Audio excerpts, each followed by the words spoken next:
ఈ కథ 1988లో ఈజిప్ట్లో జరిగింది.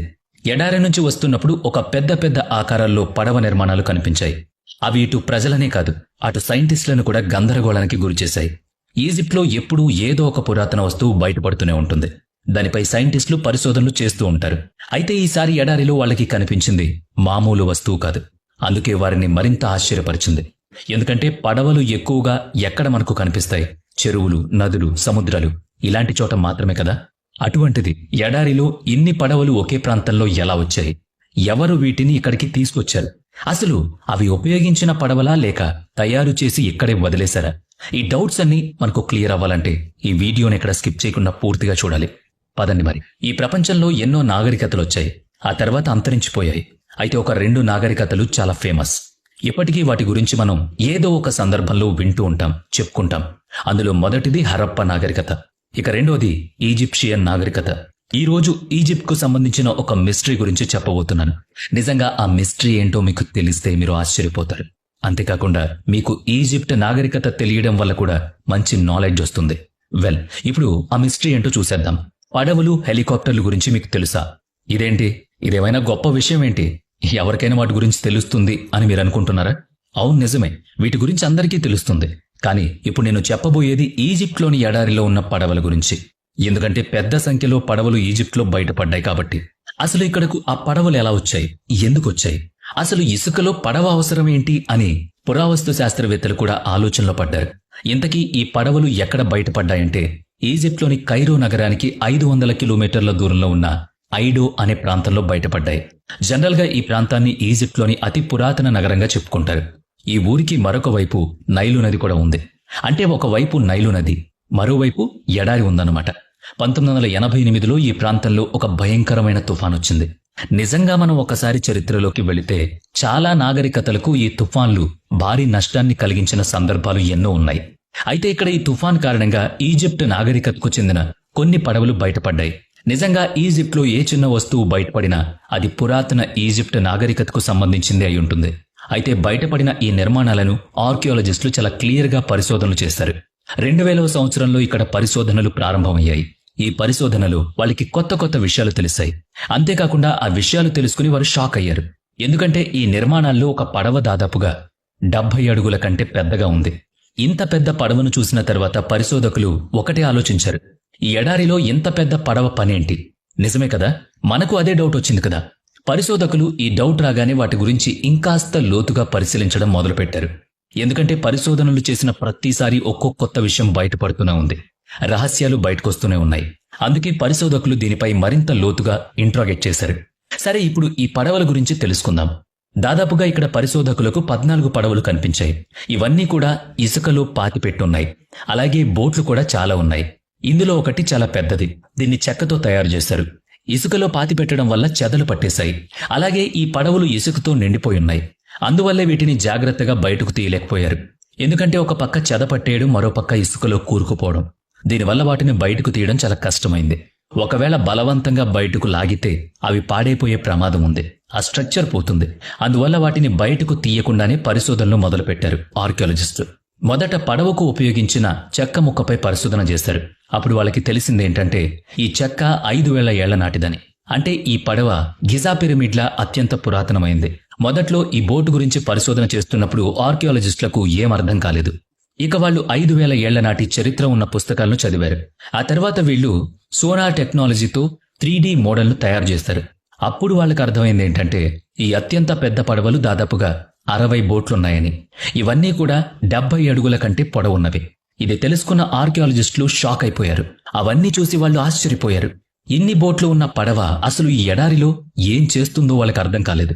అయితే కొంతమంది ఏమంటారంటే అప్పట్లో నైలు నది ఇక్కడ ఉండుండొచ్చు, దానివల్లే పడవలు ఇక్కడున్నాయని. అయితే ఆ తర్వాత కాలంలో ఈ నదిని ఎడారి కమ్మేసుంటుంది అంటున్నారు. కానీ ఎక్స్పర్ట్స్ దాన్ని తిరస్కరిస్తున్నారు. ఇక్కడ ఇసుకలో కనిపించిన పడవలన్నీ ఒకదాని పక్కన ఒకటి అందంగా పేర్చున్నాయి. అంటే ఎవరో వీటిని ఇక్కడ పెట్టాలని ఒక పద్ధతిలో పెట్టినట్టు క్లియర్గా తెలుస్తుంది. ఇంకా ఈ విషయం గురించి తెలుసుకోవడానికి ఆర్కియాలజికల్ డిపార్ట్మెంట్ ఆ పడవ దొరికిన చుట్టుపక్కల మరింత పరిశోధన చేశారు. ఇసుక, కొండలు, ఆ రాళ్లపై మరింత డీప్ ఇన్వెస్టిగేషన్ జరిగింది. కానీ వారికి ఇక్కడ అంతకు ముందు ఒక నది ఉన్న దాఖలాలు ఎక్కడా కనిపించలేదు. అయితే నిజంగా ఇక్కడ నది లేకపోతే ఇన్ని పడవలు ఇక్కడికి ఎలా వచ్చాయి? ఇదే ఇప్పుడు మిస్టరీ. అప్పుడు ఆర్కియాలజిస్టులు బోట్ స్ట్రక్చర్ పై పరిశోధన చేశారు.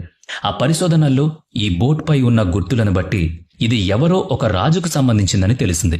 అయితే ఇది ఈజిప్ట్ రాజా లేక మరో రాజా అన్న విషయం స్పష్టంగా తెలియలేదు. దీని తర్వాత రాజు ఆదేశాల ప్రకారం ఎవరో అక్కడ ఈ పడవలను ఇసుకలో దాచిపెట్టుంటారు.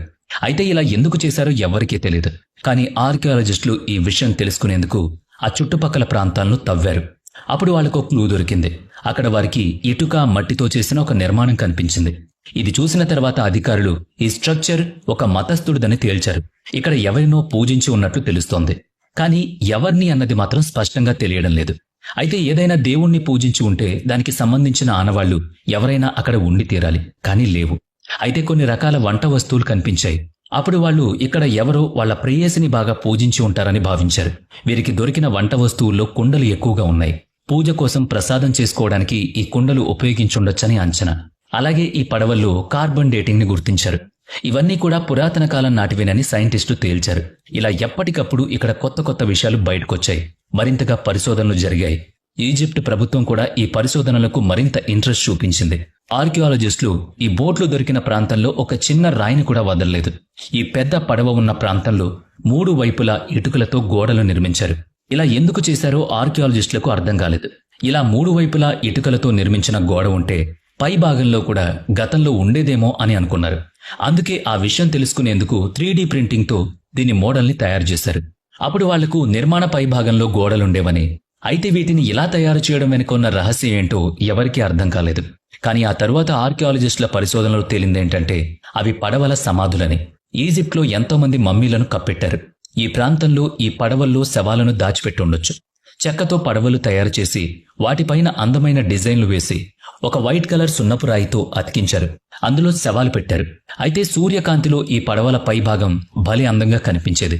ఈజిప్ట్లో తెల్లని రంగులు ఎక్కువగా ఉండేవి. కానీ ఇది ఏ కాలంలో చేశారనేది స్పష్టంగా తెలియదు. ఇదే ప్లాస్టర్ని పిరమిడ్ల పైన భాగంలో కూడా వాడారు. అయితే ఆ తర్వాత కాలంలో ఈ ప్రాంతంలోని వాతావరణంలో లెక్కలేనన్ని మార్పులు వచ్చేశాయి. అందుకే అవి ఇసుకలో కూరుకుపోయాయి. ఇప్పుడు అర్థమైంది కదా, ఈ పడవలు నైలు నది నుంచి రాలేదని. వాటిని ఎక్కడో తయారు చేసి చాలా ఇంట్రెస్టింగ్గా ఇక్కడకు తీసుకొచ్చారు. అందులో వారికి ఇష్టమైన వారి శవాలను పాతిపెట్టారు. అంటే వాళ్లకు మళ్లీ చనిపోయిన వారు తిరిగి బ్రతుకుతారనే నమ్మకం ఒకటి ఉంటుంది. ఇప్పుడు మీ అందరికీ ఒక డౌట్ వస్తుంది కదా, అసలు ఈ శవాలను ఈ పడవల్లోనే ఎందుకు దాచిపెట్టారని. అవును, నాకు డౌట్ వచ్చింది. అప్పుడు ఆర్కియాలజిస్టులకు వచ్చింది. అయితే వాళ్ళకి తొందరలోనే సమాధానం దొరికింది.